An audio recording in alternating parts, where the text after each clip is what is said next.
ऐसे चल, है ना। तो आज हम बात करेंगे नी पेन को लेके, जो कि बहुत ज्यादा इम्पोर्टेंट है। आज की डेट में बहुत प्रॉब्लम कर रहा है। अगर सोचो नी पेन होगा तो क्या आप सही से चल पाओगे? चाहे क्या आप अपने काम को कर पाओगे? नहीं। ठीक है, तो हमें ये घुटने का दर्द होता क्यों है जानते हैं। इसका कारण क्या है? वन ऑफ द रीजंस आपका लिगामेंट का फटना। ठीक है। आपके नी कार्टिलेज का नुकसान होना, उसमें फ्रैक्चर के आसपास की हड्डी फ्रैक्चर होता है ना, उसके हड्डियों का अपनी जगह से हटना, कई बार हमें इंजरी हो जाती है। ठीक है। ओवर यूज करना, जब हम किसी चीज को ओवर यूज करते हैं तो उस पे इफेक्ट आता है, और एक ही तरह की एक्टिविटी करना उस पे प्रभाव डालता है। ठीक है। आपके बार बार एक ही तरह का एक्टिविटी करना, कभी कभी कोई हम फिजिकल चैलेंज आता है हमें, जब हम फिजिकल एक्टिविटी करते हैं, लाइक साइकिलिंग करते हैं, दौड़ते हैं, रनिंग करते हैं, तो उस पर कंटिन्यूअसली भार पड़ता है। ठीक है। कंटिन्यूअसली भार पड़ने पे जॉइंट्स पर प्रेशर पड़ने लगता है। तो ये रीजंस है आपके घुटनों में दर्द होने का। इंजरी, कार्टिलेज का कम होना, घटना, फ्रैक्चर होना, लिगामेंट का फटना, ये सारी रीजंस है। दूसरे रीजंस है, चीजें डीजेनरेट होती रहती है, मतलब जनरेट होती है फिर डीजेनरेट होती है, एक एज के बाद कम होने लगती है। ठीक है। तो वो हमें कैसे प्रोटेक्ट करना है? अब वो डीजेनरेट का क्या सिम्टम है वो जानते हैं। डीजेनरेट होता है तो आपको कार्टिलेज का कम होना तो होता ही है, ऑस्टियो आर्थराइटिस, जो जो हम लोग लास्ट फ्यू डेज से समझ रहे हैं। आर्थराइटिस में टाइप्स भी बताया था, है ना। रिमेटाइटेड आर्थराइटिस, जिसमें कि आपका ऑटो इम्यून, आपका इम्यून सिस्टम अटैक करता है, जिससे कि आपको नी में प्रॉब्लम्स आती, जॉइंट्स में आती है। अगर आपको कोई इन्फेक्शन है, ठीक है, उससे भी आपके जॉइंट्स में पेन आता है। ओके। तो और उसमें आप मैंने ऑलरेडी क्लियर कर दिया था कि अगर आप ओवरवेट हैं 1 किलो भी, तो उसका 3 गुना भार आपके घुटनों में पड़ता है। तो आपको क्या करना है? हमेशा अपने आइडल वेट पे रहना है, मेंटेन करना है। ऑन द सीरियस नोट, ये आप लिख लीजिए। और दूसरी बात करेंगे, ओवरनाइट आपका ओवरवेट तो हो ही गया, मसल का वीक होना एक कारण है। मसल वीक मोस्टली आजकल डेट में कॉमन है, क्योंकि हमारा आहार, बैलेंस डाइट जो है, डिस्टर्ब हो चुका है आज के दिन में। कोई भी देख के नहीं खा रहा कि हमें एक्चुअल में हमारी बॉडी को क्या चाहिए। सब टेस्ट के अकॉर्डिंग खा रहे हैं, जिसके वजह से क्या हो रहा है, जो चीज बॉडी को मिलना चाहिए वो चीज मिल नहीं रही है। और इसके वजह से जो बॉडी मसल स्ट्रांग रहती है ना, आगे तो यंग एज में तो ठीक रहती है, लेकिन एक एज के बाद क्या होता है, वो कम होने लगती है। ठीक है। तो उस कम होने को हम कैसे प्रोटेक्ट कर सकते हैं अपने एक बैलेंस डाइट से? क्या चाहिए होता है हमारे कार्टिलेज को, क्या चाहिए होता है हमारे बॉडी को, एक एज के बाद वो चीज कैसे कम होने लगती है? ठीक है। इसका बहुत बड़ा प्रभाव पड़ता है हमारी नी पर। समझ में आया आपको? तो ये रीजंस है कि हमारे घुटनों का आज के डेट में हाल जो है वो बेहाल हो गया है।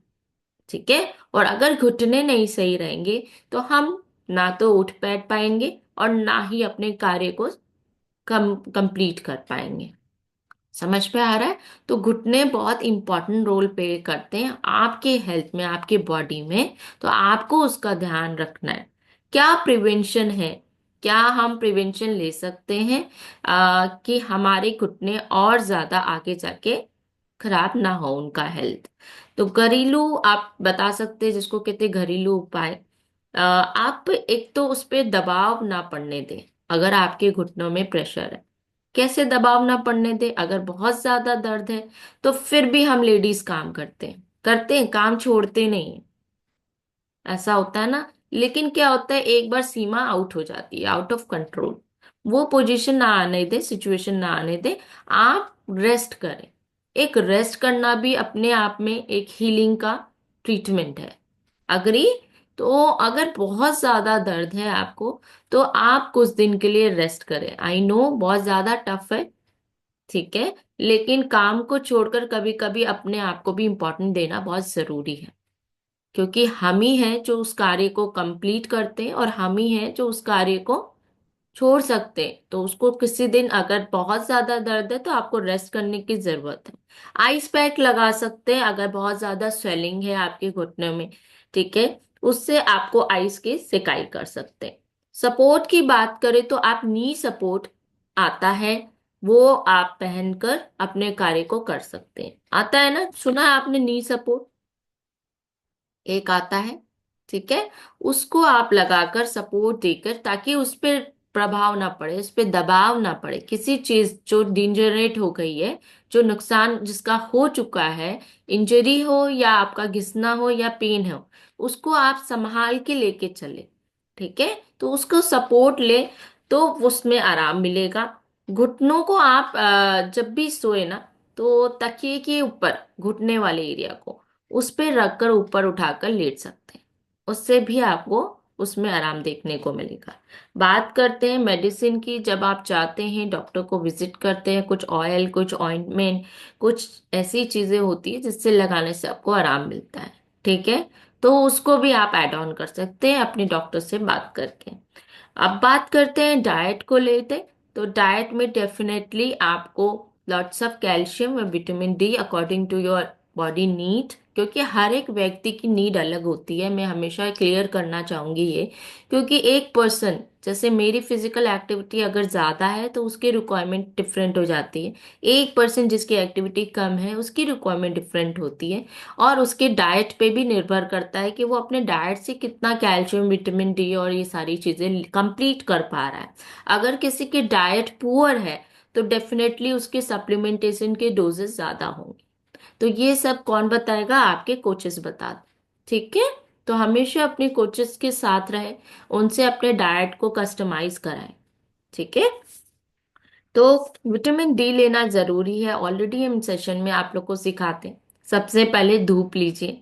धूप लेंगे तो वन ऑफ द रीजन आपके बोन्स स्ट्रांग रहेंगे, आपके दांत स्ट्रांग रहेंगे, है ना। सिर्फ बोन्स नहीं, दांत भी। दांत चाहिए या नहीं? सभी को चाहिए। अभी ना बहुत अच्छे हैं, परफेक्ट दिख रहे हैं, तो बहुत अच्छा लग रहा है। अभी उसकी केयर नहीं होगी, जब होगी जब एक निकल जाएगा। ओए होए, मेरे दांत ही गायब हो गए, ऊपर से सामने वाला गायब हो जाए तो मुंह दिखाने लायक ना बचे। तब तो ऐसे खाओगे, ऐसे हेल्दी खाओगे जिसका कोई जवाब नहीं। लेकिन अभी क्या है, अभी उसकी क्लीनिंग भी कर लो तो बहुत बड़ी बात है। कितने लोग करते हैं अच्छे से, टाइम देते हैं ब्रश में? टाइम देते हैं अच्छे से क्लीनिंग? वेरी गुड, देना भी चाहिए। ठीक है, देखो स्माइल करो। देखिए कितनी दांत हैं आपके पास, 32 परवीन मैम के दिख रहे हैं। चलो फैंटास्टिक, अच्छी बात है। ठीक है। और बाकी तो वेट कंट्रोल करना ही करना है, कोई इफ और बट चलने वाला नहीं है इसमें। अगर आपके घुटने में दर्द है तो जल्दी से आपको वेट कम करना ही करना है, ठीक है। नेक्स्ट बात करते हैं, अगर आप ये प्रोलॉन्ग है, अगर आप ज्यादा दर्द में हैं तो डेफिनेटली 1 से 2 हफ्ते से ज्यादा रुके नहीं। ये भी एक बहुत बड़ा रीजन है कि हम टाइम पे ट्रीटमेंट नहीं लेते हैं अगर हमें कोई प्रॉब्लम होती है ना। ऐसा होता है ना, 1 हफ्ते 2 हफ्ते उसको टालते जाते हैं, जिससे कि जो चीज कम है वो चीज बढ़ जाती है। तो टाइम पे ट्रीटमेंट लेना भी एक आपकी हीलिंग ही है, ठीक है। तो आज की डेट में कब कौन सी प्रॉब्लम कितनी बढ़ जाए पता नहीं।